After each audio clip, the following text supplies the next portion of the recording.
Lalu saya seret anak itu keluar dari rumah. Anak itu, anak saya sendiri, ketakutan. Jadi saya sebenarnya cerita sambil nangis.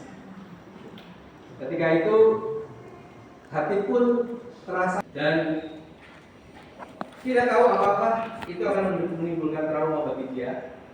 Tapi yang jelas itu menimbulkan trauma bagi saya sendiri. Tetapi tangisan yang menimbulkan trauma itu bagi saya ternyata menjadi pengingat atau menjadi sebuah ilustrasi bagaimana saya membayangkan ayat firman Tuhan pada saat ini, yaitu tentang Yusuf. Perikop kita adalah perikop yang diakhir untuk menutup kisah panjang perjalanan Yusuf. Bagaimana Yusuf pada awalnya masih muda, kemudian dia mendapati kisah hidup yang traumatis. Boleh slide selanjutnya? Yusuf ketika dia masih muda harus mendapati dirinya kehilangan seluruh kebahagiaan sebagai seorang anak. Apakah tangisan Yusuf itu sama seperti tangisan Arka anak saya? Saya tidak tahu, tetapi saya membayangkan yang demikian. Bagaimana takutnya dia ketika saudara-saudaranya memanggilnya, kemudian membuka pakaiannya, kemudian mengikat dia, memasukkannya ke sumur, lalu meninggalkannya. Saya tidak tahu apakah saudara-saudara, Bapak Ibu sini juga pernah mengalami hal traumatis seperti itu di dalam kehidupan Bapak Ibu. Karena ada beberapa teman, salah satu teman sekarang sudah menjadi pendeta juga. Dia mengalami trauma yang luar biasa sampai dia tidak berani berkata-kata dan dia sangat minder di hadapan orang. Yaitu ketika dia melihat ayah bundanya bertengkar dengan hebat hampir setiap hari, dan akhirnya dia hanya bisa duduk bersembunyi di bawah meja. Tetapi pengalaman ini pengalaman yang sungguh-sungguh hidup di dalam kehidupan kita. Setiap orang pasti memiliki pengalaman-pengalaman traumatis. Itulah yang membentuk kita pada saat ini. Dan Yusuf mengalami pengalaman itu tidak mudah. Setelah dia ada di dalam sumur, kemudian kakaknya memanggil dia lagi. Dia berharap, mungkin ada harapan bahwa kakaknya akan atau hanya cuma bercanda. Tetapi ternyata kakaknya memanggil dia, mengambil dia dari sumur, lalu menjual. Seperti apa tangisannya, saya tidak tahu. Tetapi pasti sangat ketakutan, pasti sangat mengerikan apa yang dilihat dan dialami oleh Yusuf. Dan ini kisah traumatis ini tidak berhenti. Slide selanjutnya. Kisah traumatis Yusuf kemudian berlanjut ketika dia sudah dewasa. Boleh next. Ketika dia dewasa, dia mendapati dirinya yang sudah mengalami berbagai penderitaan, termasuk masuk penjara, menjadi budak dan sebagainya, sekarang harus dilecehkan oleh pihak yang seharusnya melindungi dia. Dan di sini kita tetap tahu bagaimana Yusuf di dalam kehidupannya yang tidak mudah tetap menjaga kekudusan. Kita tahu di sini kemudian bahwasanya Yusuf memilih untuk hidup berintegritas. Kendati kehidupan tidak mudah, kendati kehidupan sulit dan penuh dengan ancaman.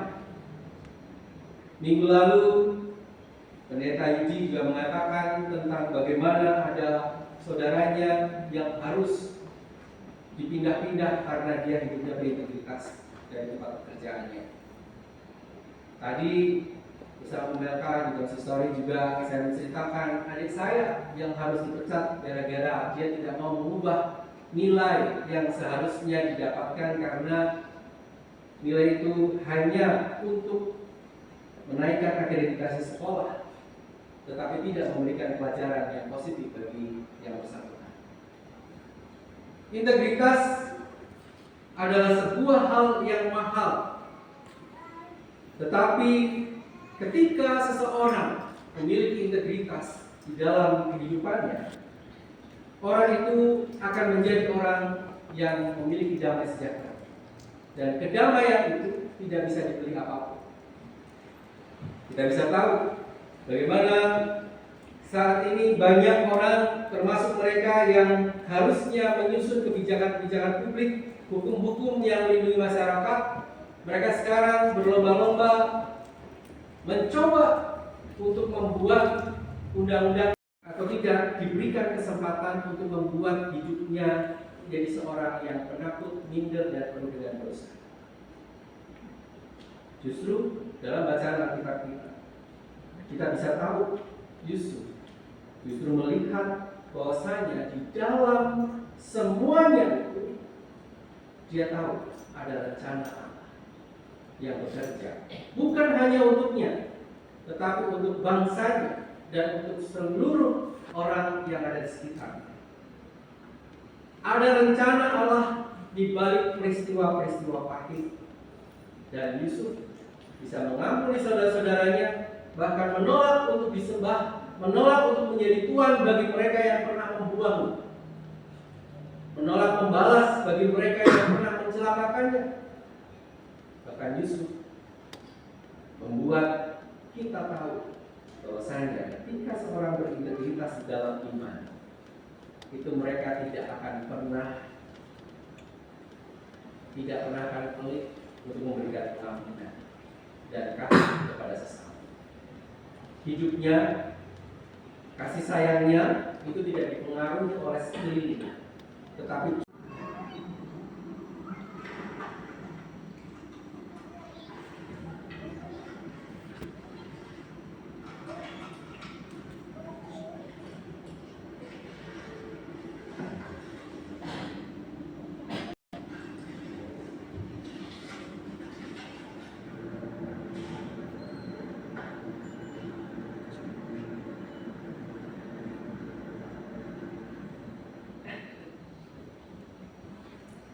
apakah sesungguhnya dan membuat pasangannya itu selalu terdesak, apakah akan membuat dirinya bahagia? Tidak. Apakah seseorang yang menggunakan ayat firman Tuhan untuk menyerang pasangan, menyerang anak, menyerang orang tua, menyerang siapapun akan bahagia dalam hidup? Tidak. Anak kecil ini menggambarkan kepada kita bahwasanya sukacita tidak bisa dibeli bahkan oleh uang sekalipun dan kekayaan. Integritas membuat anak ini tahu mana yang baik, mana yang tidak baik. Godaan selalu ada. Tinggal kita memilih apakah kita mau menjadi seorang yang memiliki integritas atau tidak.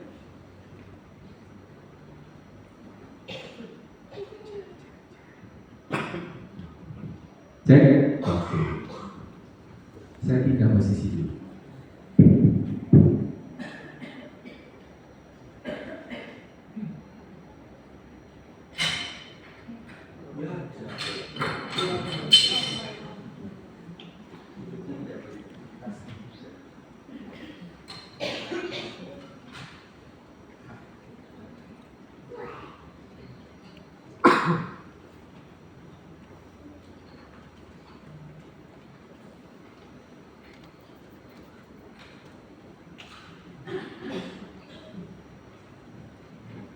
Ya, umat Tuhan,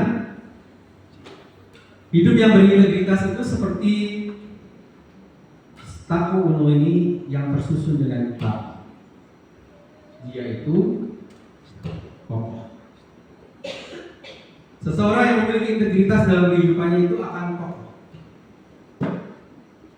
Tetapi kekokohan ini seringkali kita gerus, kita buat lemah tanpa sengaja atau dengan sengaja. Dengan cara apa? Ini kita berkata, tidak apa-apa berbohong sedikit. Betul atau betul? Betul. Nyontek nggak apa-apa lah ya.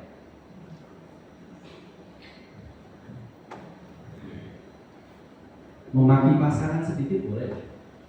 Boleh? Ada yang senyum-senyum ya. Boleh. Siapa lagi?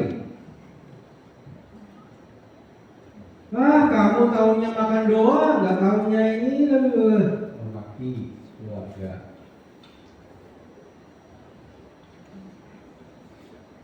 Pelayanan kok untuk memuaskan hawa nafsu supaya aku dipandang keren. Tapi nggak apa-apa lah. Kan keuntungan juga bisa melayani yang terkenal. Musisi, aku mau gedein lah volume musikku, gimana ya? Aku juga gedein lah volume musikku. Apa? Supaya yang lain kedengaran kecil dan saya lebih kecil. Padahal tujuannya untuk melayani, bukan melayani Tuhan, tetapi melayani diri sendiri.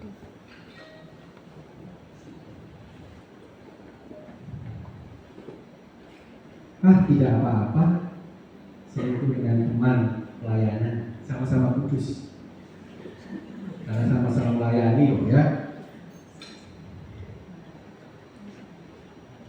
Gak apa-apa juga sih belum dari pendeta. Pendetanya mau kok. Nah, kemudian kita merasa diri kita itu baik-baik saja, fine-fine saja. Tetapi kemudian kita tahu ada masalah dalam kehidupan kita.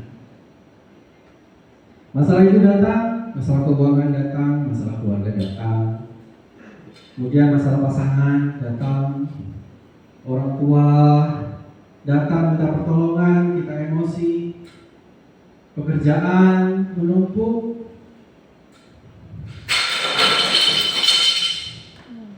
dan berbagai masalah yang lain lagi. Badai kehidupan datang membuat kita tidak lagi sekokoh tadi. Hidup tanpa integritas, ketika kita mengatakan yang berdosa itu biasa, ngatain orang sedikit itu biasa, itu seperti kita sedang membuat diri kita itu menjadi orang yang rapuh. Di dalam kerapuhan itu, suatu ketika kita akan melihat, kok saya seterpuruk ini ya? Kok saya selemah ini ya? Padahal saya melayani Tuhan, padahal saya pelayanan kepada Tuhan. Di gereja saya pelayanan, setiap minggu saya pelayanan. Tetapi ketika ada orang yang menyinggung saya, kok saya gampang sekali meledak ya? Itu tidak tiba-tiba. Karena apa? Ya karena tadi kita menganggap sesuatu dosa di dalam kehidupan kita itu yang kecil-kecil itu sebagai sesuatu yang biasa. Dan pada akhirnya kita mendapati diri kita itu sudah selemah itu dan hancur berantakan karena apa? Karena kita sendiri. Dan Yusuf tidak. Yusuf tidak membiarkan masa kecilnya yang hancur. Yusuf tidak membiarkan sukacitanya sebagai seorang anak itu hilang karena kakak-kakaknya. Yusuf tidak membiarkan orang-orang di sekitarnya melumpuhkan dia. Tetapi Yusuf terus berdiri tegak di dalam iman kepada Allah. Dan kita bisa tahu, kemudian orang-orang justru meneladani Yusuf karena sikapnya yang tidak kompromi pada dosa. Jadi sekarang kita sudah tahu bahwa integritas itulah yang diharuskan dimiliki di dalam kehidupan kita. Kesempurnaan. Memang tidak ada satu manusia di dunia ini yang sempurna, tetapi hanya ada yang menuju sempurna atau menuju kehancuran. Yang ada, kita sedang menuju kesempurnaan bersama dengan Allah, atau sedang menuju ke kehancuran bersama dengan iblis di neraka, di dalam penderitaan yang abadi. Integritas mengingatkan kepada kita iman yang Tuhan kehendaki itu adalah iman yang dipenuhi dengan kepasrahan, kasih yang sempurna. Ini juga yang ditanyakan Tuhan kepada Petrus tentang agape, meskipun Petrus hanya bisa menjawab dengan philia. Tetapi apapun itu jawaban kita dalam kehidupan kita kepada Tuhan, jawablah itu dengan iman kita yang sempurna. Slide selanjutnya. Hidup di dalam integritas akan melahirkan damai sejahtera di dalam diri. Kalau diri kita damai sejahtera, maka tidak akan sulit bagi kita untuk senyum, sapa kanan kiri, untuk menjadi berkat bagi sesama, untuk memberkati sesama, untuk memberikan kasih, untuk memberikan pengampunan. Tidak akan sulit. Tetapi sebaliknya, kalau di dalam diri kita tidak ada damai sejahtera, hal yang mudah sekalipun akan menjadi sulit. Dan ketika kita sudah hidup berintegritas, maka kita akan bisa melihat orang-orang di sekitar kita meneladani hidup kita. Kita tentu tahu bahwa banyak pemimpin kita yang hidupnya tidak berintegritas, maka uang rakyat akhirnya membuat jembatan, membuat jalan layang harus hancur sebelum waktunya karena mereka tidak membangun dengan integritas. Tetapi kita bisa tahu bagaimana Candi Borobudur dibangun dengan integritas, dan kita bisa tahu kekokohannya seperti apa. Dan kita mau hidup kita diteladani oleh orang, tidak hanya pada saat ini, tetapi saat kita sudah tiada lagi. Karena hidup kita adalah hidup yang berintegritas.